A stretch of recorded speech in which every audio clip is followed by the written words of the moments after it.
Hi guys, good morning. Happy Hump Day Wednesday. Time check, it is 6:25 ng umaga. Late na tayong bumangon. Tinatamad tayong kumilos ngayon guys. Parang sobrang napagod tayo kahapon.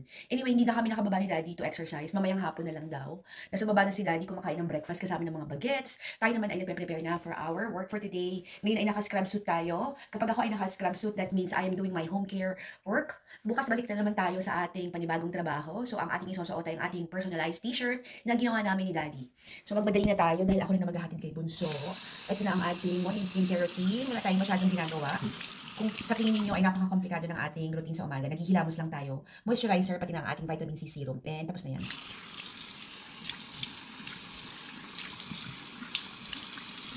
Tara! So sa umaga, hindi na tayo nag-shower. Kasi guys, sa gabi ang shower namin dito. Dahil sobrang lamig. Okay? Ito na ang ating serum or ang ating collagen. Collagen cream. Para sa ating face lock. Alam niyo ba guys, naiwan ko itong naka-open. Tapos, sabi ni Daddy, natabig daw ni Bunso. Kaya natapon yung kalahati. Ayan. So, ito guys ay collagen instant plumping serum. Kailangan yan dahil tayo nga ay nagkakaedad na. Hindi naman kailangan, pero kung gusto mo syempre alagaan ng iyong skin or ang iyong face lock, importante yan. Tayo naman ay wala naman tayong luho sa buhay. Yan naman ay hindi naman kamahalan. Tapos ito lang ating moisturizer and sunscreen combo in one. Dahil tayo nga ay mag-home care, so tayo ay nasa labas palagi. Tayo nag-drive from patient to patient's house. So tayo ay maaarawan yung ating muka. So importante na meron tayong sunscreen. Lagyan din natin ang ating leeg para na i-protect natin sa heat. Alam niyo ba guys, gusto ko nang magpagupit. Pero parang feeling ko, wag muna. Pahabain pa natin ng bahagya. Dahil mahal din ang gupit. So tayo ngayon for the clip ang ating peg ngayon. Kasi ngayon buhok ko ay medyo mahaba na. Ayan. Ang clip na to ay from the... Ayan na guys, meron na tayong pa-clip dyan. O, diba? Bagets yarn. Ayan. Ito guys, galing pa tong Pilipinas. Iba-ibang kulay. Bukas ang susuot natin ay orange. Dahil bukas ay Halloween. Or trick or treat dito. Papakita ko sa inyo yung ating susuotin bukas. Excited yarn. So, di ba sabi ko sa inyo, nagawa kami ni Daddy ng mga personalized shirt? Nung Saturday yata or Sunday. I think nung Sunday. Ayan na guys, ang ating physical therapy shirt. Orange yung ating suot na pants tomorrow. So ayan, may pa wheelchair. Ito ay long sleeves. Okay, that's enough for now. Okay guys, nandito na tayo sa Walmart. Medyo malamig dahil umaga nga guys. Pero wala pang masyadong tao, kaya gusto natin yang maagang nagpupunta sa mga tindahan. Kasi guys, dito minsan mahaba yung pila. At meron tayong work ngayon, hindi tayo pwedeng magtagal. Kuha tayo ng cart. I-disinfect din natin. Kuha tayo ng cart guys, disinfect natin. And then, syempre lalito tayo sa store. Mag-iikot-ikot din tayo. Dahil, malay nyo guys, makakita tayo ng mga naka-clearance na karne. So more than anything, ang ating hinahanap ay karne. Pero tingnan nyo naman ang napakaraming chocolates na yan. Dahil nga, Halloween na bukas. Ayan. Okay.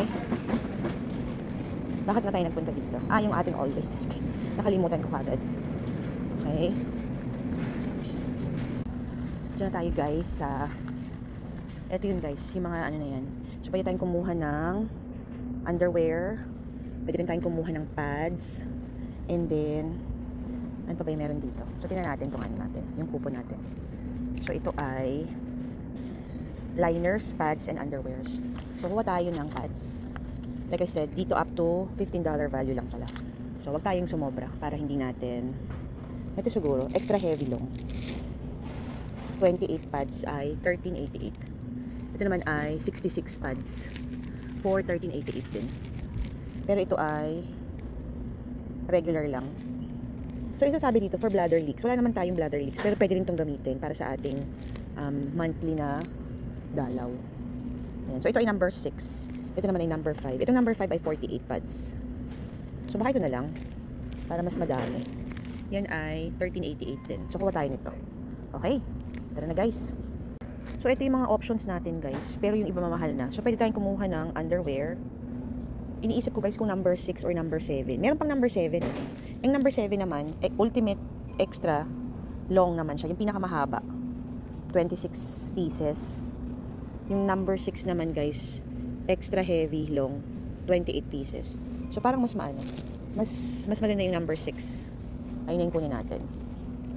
Meron din sila ditong number 4. ito guys, yung number dito, ang ibig sabihin yan, yung heaviness, yung kung gaano ka lakas yung iyong tawag dito, bladder leaks. Like kasi hindi naman tayo nagbo-bladder leak. Pero ginagamit natin ito sa ating Shark Week. So, ibig sabihin ng number 4, hindi siya ganun ka-heavy mag-absorb. So, ang kinuha natin, ang nagwagi ay number 6, Rapid Dry Core. So, ito lang guys. And then, punta na tayo sa gatas section para kay JJ. Ito na, mga chocolates. Ayan guys, and bubble gums. Pero dito tayo sa milk. Araw-araw kasi si JJ umiinom ng gatas. Pati sa cereal guys, ito yung ginagamit. So, kuha tayo ng isang galon. And that's it. Pansit. Okay guys, nakakita rin tayo dito ng bamboo shoots. Ito ay ubod. Nakakliran siya guys, 75 cents lang from 128. So, bili tayo. Meron tayong nakitang 4 pala. So, perfect yan. Pwede natin itong ihanda sa Christmas. Masarap yan guys. Ito ang kanilang mga clearance section.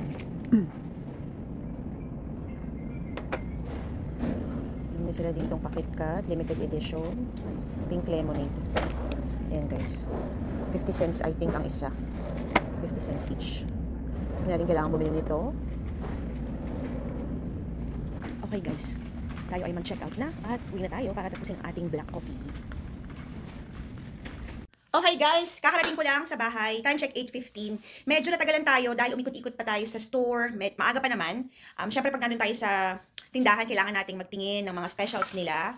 And then natagalan din tayo dahil ayaw gumana nung scanner nila para sa ating free always na discrete pad. So kailangan pa nilang tumawag ng manager para maging free yung para magamit natin yung coupon. Papakita ko sa inyo guys yung ating nakita sa tindahan today. So, ito guys, nakabili tayo ng bamboo shoots or ubod for 75 cents. So, regular price nito ay 128. Nakuha natin siya ng 75 cents. Kumuha tayo ng 4. Paborito ko to guys, pagka merong party or pag birthday yan. Nagluto tayo ng lumpiang ubod. So, perfect ito. Meron tayong 4. And then, dahil kami ay hindi pa tapos mag-renovate or mag-ayos ng bahay, nakabili din tayo ng paint and primer from Krylon. Ito guys ay gold. Metallic gold, indoor, outdoor. Ang regular price nito ay $3.96. Nabili natin siya for $1 lang. So, ito pwede itong i-paint sa mga, yung mga picture frames or yung mga display natin sa bahay. Dahil tayo nga ay nagre-renovate unti-unti ng ating bahay. Or hindi naman nagre-renovate, kundi nag-aayos tayo ng bahay. Meron tayong mga display or decorations na outdated na. Ayaw nating i-dispose or ibenta or i-donate. So, pwede natin siyang i-repaint ng Krylon metallic gold. Para bongga, para mukhang tutya lang ating mga decorations. Hindi pa naman natin ito gagamitin, pero itatago ko lang to guys dahil napakamura nito. So this is almost 75% off. From $4 mahigit to $1 lang. Bumili tayo ng not 1, not 2, pero 3. So nabili natin ito sa murang halaga. And then, ito na yung ating discrete na pads. This one is number 6. 28 pieces or 28 pads. Nakuha natin to for free dahil nagamit natin yung ating coupon. Ayan guys, ang 1388, minus nila yan sa ating napamili today. So, free lang natin nakuha ang ating pads. At panghuli sa lahat ay gatas ni Bulso. So, ito na ang ating haul for today. Ang pinaka-importante sa lahat yung gatas ni Bagets dahil mahilig talaga siyang uminom ng milk. Which is maganda naman sa katawan. Ito ay whole milk lang guys. Ginagamit din natin ito pag tayo ay nagbe-bake ng mga cakes or kung ano-ano pa. Pag umiinom din siya kumakain siya ng cereal, lalagyan niya ng gatas yan. So, ito lang ang ating haul for today. Meron tayong milk, meron tayong Krylon paint and primer na spray, 4 na piraso ng bamboo shoots, and then ang ating free na always discrete pads. Okay guys, iinitin ko lang yung aking coffee at tayo ay prepare na din. Ang ating first patient ay 5 minutes away lang sa bahay namin. So kahit umalis tayo ng mga 8:50, okay pa din yan. Kakain din ako ng breakfast. Hindi pa tayo kumakain ng breakfast. Nagkape lang ako, pero bago ako nagkape today, nag-check tayo ng ating blood glucose level. Dahil kahapon guys, nakabili tayo ng mandarin from Giant Ripe. Tinikman ko siya, matamis siya. And then baon ko sa work ay 2 piraso din. Prutas guys, kahit sabihin mong healthy, mataas pa rin ang sugar content niyan. Kaya kailangan in moderation lang tayo. Kanina umaga na nag-check tayo ng ating sugar. Medyo mataas. When I say medyo mataas, nasa 120. Para sa atin ay mataas na yan. Iniingatan natin mag-spike up palalo yan. Kaya nagkape lang muna tayo. Pero kakain tayo ng 1 pirasong tinapay. And ubusin natin ang ating black coffee. Okay guys, yan lang muna. Balikan ko kayo ulit mamaya para sa ating kaganapan ngayong Wednesday. See you later! Head north on Beyond the Court. Okay Then guys, take the first it's right onto Bella Vista Drive. 9:40 ng umaga. Tapos na tayo sa ating first patient. Ang ating next patient ay nakaschedule ng 10 o'clock. Perfect na perfect because ang ating travel ay tatagal ng 20 minutes. Darating tayo doon ng 10 a.m. kung walang traffic. So tayo na at mag-drive for our next patient. Hindi tayo nakapagbaon ngayon ng mandarin and granola bar. So, pagkatapos ng 10 to 11 patient natin, uwi muna ako siguro sa bahay guys. Sa bahay na ako kakain. And then, yung ating namang last. So, hindi tayo nakapagbaon guys ng ating granola bar and mandarin. Pagkatapos ng ating 10 to 11 na pasyente, uwi muna tayo sa bahay dahil ang ating next pa or last patient of the day ay 1 PM pa. And I think si Daddy ay uwi na din sa bahay around 12. So, sabay na kami kakain. Turn right onto Ridge Valley Road. Hi guys! I am back. Happy Wednesday to all. Tingnan nyo naman ang ating kausuotan. Tayo ay nagpe-prepare. Ngayon guys ay mayroong concert si ate. Manonood syempre tayo, pero bago ang lahat, sinusubukan muna natin tapusin ang ating documentation. Meron tayong 3 patient na nakita today. Kailangan natin tapusin to. If not, bukas pag uwi natin galing sa ating second work, kailangan natin tong matapos dahil ito ay deadline by tomorrow 7 PM. So, si Daddy ang maghahatid kay JJ, pero paghahatid niya kay Bunso ay pupunta rin siya sa school para manood ng concert ni ate. And then babalik na lang siya ulit sa YMCA para sunduin ulit ang kanyang swimmer. So, very busy ang ating araw for today, lalo na para kay tatay. Pero gusto pa rin niyang pumunta para makapanood ng kahit konti sa kanyang dalaga. So, ngayon guys, mukha tayong tao. Bago tayo umalis, kakain muna tayo ng dinner. Naligo na ako. And then, ano yan, meron tayong pa-shining, shimmering, splendid sa ating pisngi. So, bihirang-bihira tayong nagkagayak-gayak ng ganito guys. Kasi kadalasan nga, t-shirt lang at saka scrub suit ang ating suot araw-araw sa trabaho. Pero dahil ngayon nga ay special, kaya tayo ay nakasuot ng, gusto niyo ba yung pabulaklak natin ganyan? Ayan si tatay. So, nandito kami sa dining room. Pinatapos namin ang aming documentation. Wala tayong lutuin ngayon dahil marami pa tayong leftover sa fridge. Yung mga bata kakain ng barbecue, pork barbecue na in-air-fry ni Daddy nung Monday. Ang kakainin naman namin ni Daddy ay ang ating leftover na tortang giniling from yesterday. Meron pang natirang 2 piraso. So, yung ating $2.50 na ulam kahapon ay umabot pa hanggang ngayon. Eh di wow, siopaw. Talagang tipid na tipid yan. Anyway, balikan ko kayo mamaya. Hindi pwede mag-video sa loob, pero sana ay mapakita ko sa inyo yung kaganapan mamaya dahil ano yun, magandang concert yun guys. Merong choir, merong mga instruments, but I think bawal mag-video. So anyway, babalik na lang ako mamaya para makapag-chikahan sa inyo. Tapusin muna natin ang ating documentation para tayo ay merong tongda. See you later guys! Hi guys! I am back! Happy Wednesday! It is 8:40 ng gabi.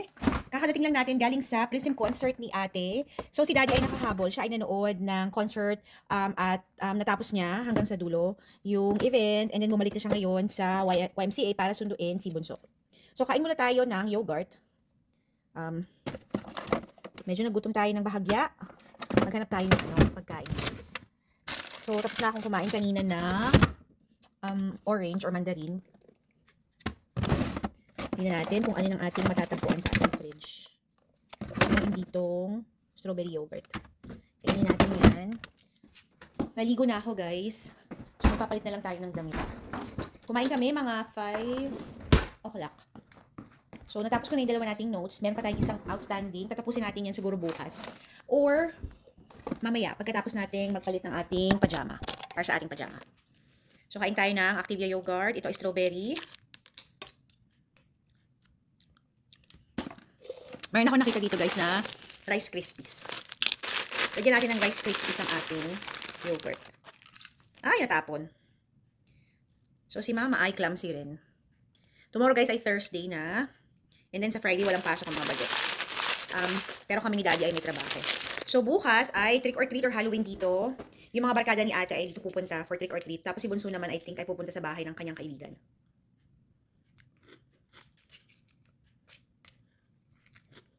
Hindi ako nakapag-video sa loob guys kasi parang masyadong madilim tsaka baka bawal naman. So syempre nire-respeto natin ang privacy ng mga public na individual. Or sorry, mga private pala, but public. Masarap palagyan ng crispy. Para siyang pinipig guys. Ito ay nilalagyan ni Bunso ng gatas. Minsan breakfast or merienda. So time check 8:45. Darating si Daddy at saka si Jay around 9:05. Hindi ko alam kung kakain siya guys ng, ay kabayo, ano ba yan? Kung kakain siya ng cereal with milk or meron tayong Lucky Me Pancit Canton. Meron tayong 2 Lucky Me Pancit Canton dito. Last na to, nag-order tayo online guys. Ang delivery nun ay bukas ng tanghali. So ito rin, kumakain din si JJ nito. Palaging 2 ng 2 kada kain niya. So ang isang pack merong 4 pieces. $1.99 ang bili natin dito. So ito guys, hindi tumatagal ng isang araw. Parang sa isang araw nakaka-4 siya na packs ng Lucky Charms. Nilalagyan na ng gatas yan. So tingnan natin kung anong kakainin niya. Ayoko na muna siyang lutuan ng noodles kasi nung last week nung meron siyang sakit, parang puro noodles na yung kinakain ng bata.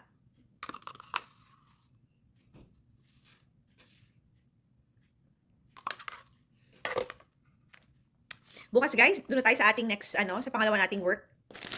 8:30 hanggang 1:30 yung ating work. Tapos, diretso na tayong susundo kay ate. I-end ko na din tong video na to guys. Dahil aakyat na tayo para magpahinga. Dalhin natin yung ating computer sa taas. Para habang tayo ay nag-aantay kay Daddy at saka kay Jay, tapusin natin ang ating documentation. Tayo ay pumindot for the Tongda. Okay guys, yan lang muna for today's video.